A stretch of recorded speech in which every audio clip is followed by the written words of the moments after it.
करगिल और लेह में बेशक से धारा 163 के तहत भारतीय न्याय संहिता के तहत रिस्ट्रिक्टिव ऑर्डर्स जो हैं वो लागू किए गए हों, लेकिन लोग जो हैं वो सड़कों पर आए और उन्होंने जो है साइलेंट मार्चेस निकाले। उनका कहना था कि जो केंद्र सरकार है वो उनकी जायज़ मांगों के ऊपर ध्यान नहीं दे रही है। दरअसल लेह एपेक्स बॉडी और कारगिल डेमोक्रेटिक अलायंस ने पहले ही आह्वान किया था कि वो साइलेंट मार्च निकालेंगे और साथ में टोटल ब्लैकआउट करेंगे लेह लद्दाख का, लेकिन जो डिस्ट्रिक्ट एडमिनिस्ट्रेशन थे लेह का और साथ में कारगिल का, उन्होंने ये धारा 163 के तहत जो है रिस्ट्रिक्टिव ऑर्डर्स जो हैं इम्पोज कर दिए। ना प्रोटेस्ट वहाँ पे अलाउ होगा, ना लाउड स्पीकर का इस्तेमाल होगा, ना रैली इस्तेमाल होगी।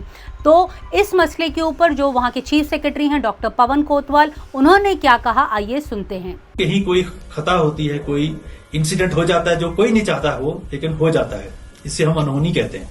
तो मेरा सबसे ये रिक्वेस्ट है कि हम अपनी पीस बना के रखें, किसी हजूम में इकट्ठा ना हो, कोई हजूम ना इकट्ठा करें, क्योंकि हजूम जब इकट्ठा होता है तो उसमें कौन कौन होता है बड़ा मुश्किल हो जाता है ये देखना। तो मैं सब लद्दाख वासियों को ये कहूंगा कि किसी भी गैदरिंग में शामिल ना हो। जो गवर्नमेंट ऑफ इंडिया ने जो जुडिशियल इंक्वायरी करनी थी वो ऑर्डर कर दी है।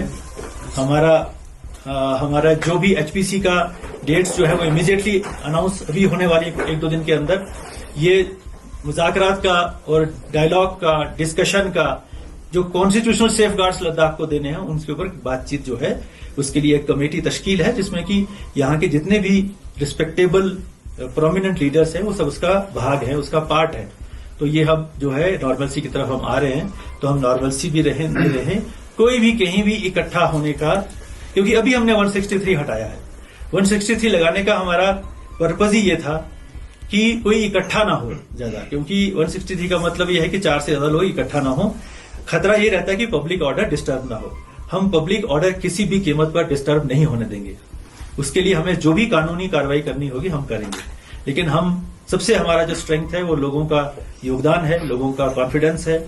और मैं सबसे ये अपील करता हूं कि प्लीज अभी हम इस बड़े हादसे से बाहर निकले हैं और दोबारा कोई ऐसा काम हम ना करें जिसके लिए फिर हमें दोबारा पश्चाताप करना है। हमने जब ये डिमांड था कि होना चाहिए जुडिशियल इंक्वायरी, तो हमने और गवर्नमेंट ऑफ इंडिया भी इसके ऊपर बहुत सेंसिटिव थी, वो भी इनसे बातचीत कर ही रही थी।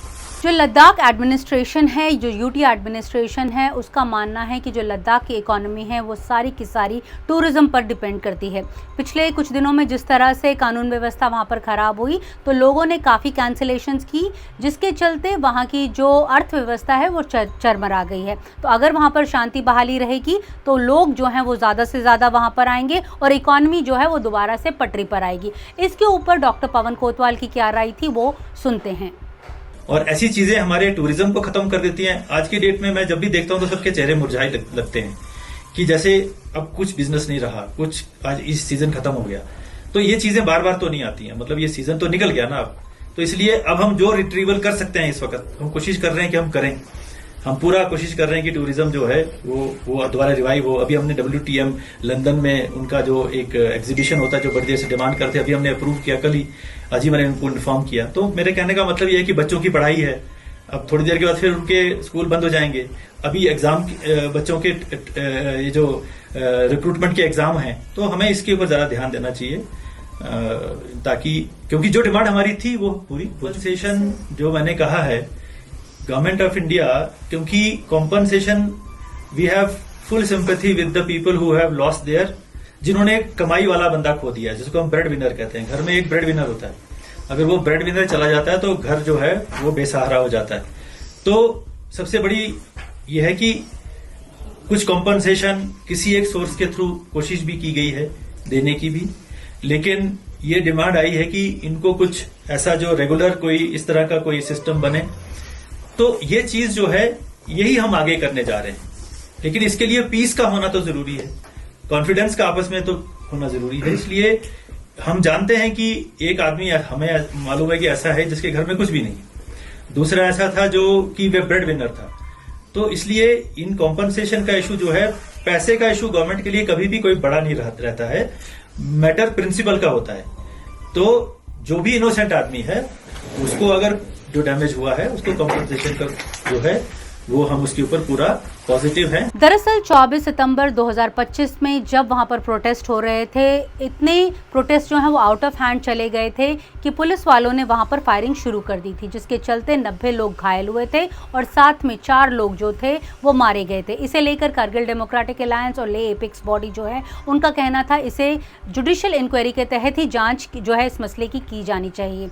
तो अब केंद्र सरकार ने 17 अक्टूबर को इस मसले के ऊपर हाँ भी कर दी है और एक रिटायर्ड सुप्रीम कोर्ट जज जो है वो इस मसले की जांच कर रहे हैं। तो इसे लेकर लद्दाख एडमिनिस्ट्रेशन का कहना है कि केंद्र सरकार जब इन बॉडीज़ की बात मानने को तैयार है तो उन्हें भी कुछ जो हद तक इनकी केंद्र सरकार की बात माननी चाहिए और बातचीत के टेबल पर दोबारा आना चाहिए, क्योंकि असली मसला तो जो है वो बातचीत से ही हल होगा। नई दिल्ली से नीता शर्मा, जनसत्ता के लिए।